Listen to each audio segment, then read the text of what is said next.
BC యోగం సంఘం తరఫున ధన్యవాదాలు చెప్పుకుంటున్నాం. ఈరోజు షర్మిల గారు మరి పిసిసి పగ్గాలు చేపట్టిన తర్వాత సొంత ఇంట్లో సొంత అన్న మీదే మరి ఎటువంటి కామెంట్ చేస్తుందో రాష్ట్ర ప్రజలు గమనిస్తున్నారు.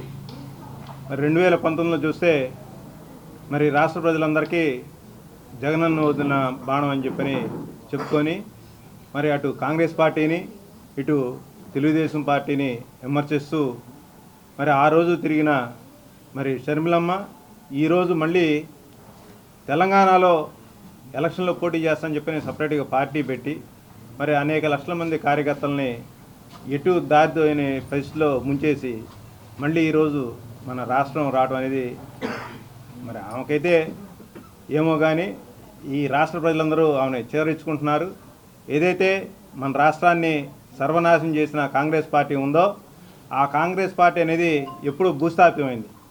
ఆ భూస్థాపితమైన పార్టీలోకి రావటం దీని వెనుక తెర వెనుక చంద్రబాబు ఉన్నది అందరికీ తెలిసిన నిజం. అది ఎందుకంటే 2019లో కాంగ్రెస్ పార్టీతో చెలిమి కట్టుకొని ఏ పార్టీతోనూ ఈరోజు తెలుగుదేశం పార్టీ అనేది ఎవరిని సంకెక్కకుండా ఈ రోజు వరకు సొంతంగా పోటీ చేసిన సందర్భాలు లేవు.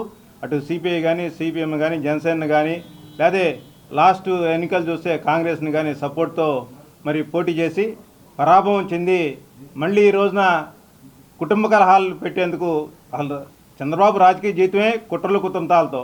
అతను ఏనాడు గద్దెనెక్కింది స్ట్రైట్గా ఎప్పుడు గద్దెనెక్కలేదు. ఈరోజు కూడా గద్దెనెక్కడం కోసం కుటుంబ తగాదాలు అన్నా చెల్లెల మధ్య తగాదాలు పెట్టాలని చెప్పి ఆమెను ఒక పార్టీలోను తర్వాత పవన్ కళ్యాణ్ని ఒక పార్టీలో ఉంచేసి ఇతను మటుకి చేసే రాజకీయం అంతా చేస్తున్నారు. ఇదంతా ప్రజలు గమనిస్తున్నారు. కానీ మేమైతే ఒకటే చెప్తున్నాం, ఈరోజు జగన్మోహన్ రెడ్డి గారు బీసీ మైనార్టీలు ఎస్సీ ఎస్టీల కోసం ఎంతైతే పాటుపడుతున్నారో మరి గతంలో ఏ ప్రభుత్వం కానీ ఏ పార్టీ కానీ ఇంత చేసింది ఎప్పుడూ లేదు. కానీ మేమందరం కలిసికట్టుగా జగన్మోహన్ రెడ్డి గారిని ఈసారి పీటెక్కబెట్టడం ఖాయం.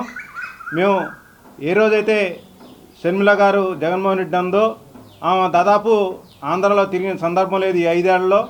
మరి ఈ రోజున వచ్చేసి ఆమెకేం డెవలప్మెంట్ కనపడలేదు, మాకైతే అర్థం కావట్లేదు. ఆమె చదువుకొని ఉంటే కనీసం గవర్నమెంట్ ఎన్ని కోట్లు ఖర్చు పెట్టింది పేద బలహీన బడుగు వర్గాల కోసం అనేది చూసి తెలిసిద్ది. అభివృద్ధి అంటే ఒక సాఫ్ట్వేర్ కంపెనీ వస్తేనో లేకపోతే ఏదో చేస్తేనో అభివృద్ధి అనరు, లేకపోతే రోడ్లు అది బాగాలేదు. ఇప్పుడు రోడ్లు అనేది కామన్గా ఏ ప్రభుత్వం చూసుకున్నా కానీ రోడ్లు అనేవి పోవటం అనేది సహజం. ఈ రోజున రోడ్లు కానీ లేకపోతే ఒక కంపెనీ కానీ లేకపోతే సాఫ్ట్వేర్ ఇది కానీ ఉద్యోగాలు ఇచ్చారని చెప్పి అంటున్నారు. ఈ రోజున జగన్మోహన్ రెడ్డి గారు రాగానే ప్రభుత్వం రాగానే వార్డు సచివాలయాల ఉద్యోగాలు దాదాపు 2.5 లక్షల మందికి ఉద్యోగాలు కల్పించారు. అలాగే గవర్నమెంట్ సెక్టార్లో కూడా ఉద్యోగాలు కల్పించారు. అవన్నీ గత ప్రభుత్వం మరి టీడీపీ గవర్నమెంట్లో ఎన్ని ప్రభుత్వాలు ఇచ్చిందని చెప్పి నేను మరి మీ మీడియా తరఫున నేను ప్రశ్నిస్తున్నా. కానీ చంద్రబాబు అనేది మసిపూసిన మారేడుకాయలు అంటాడు.